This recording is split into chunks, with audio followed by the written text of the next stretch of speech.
rape our mothers and sisters, thrown children, elder people into the fire. Assalamualaikum warahmatullahi wabarakatuh. First of all, I would like to thank Bangladesh government for giving us this wonderful opportunity to commemorate our Black Day, 25th August. This is Hairatullah, a Rohingya student from the world's largest refugee camp in Coxbazar, Bangladesh. Today I come here in front of the world to raise our voice and commemorate Rohingya Genocide Remembrance Day.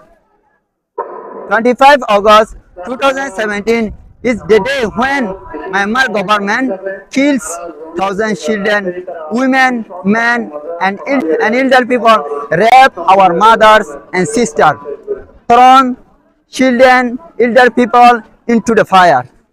Against 2024, the Arkan Army have done the second genocide against Rohingya Muslim minority.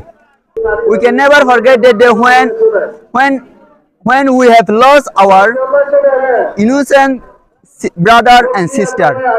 I am humbly request to ICC, ICG, international community, Professor Dr. Muhammad Yunus sir, please take repatriation process for us with the safety security and all the kind of our rights.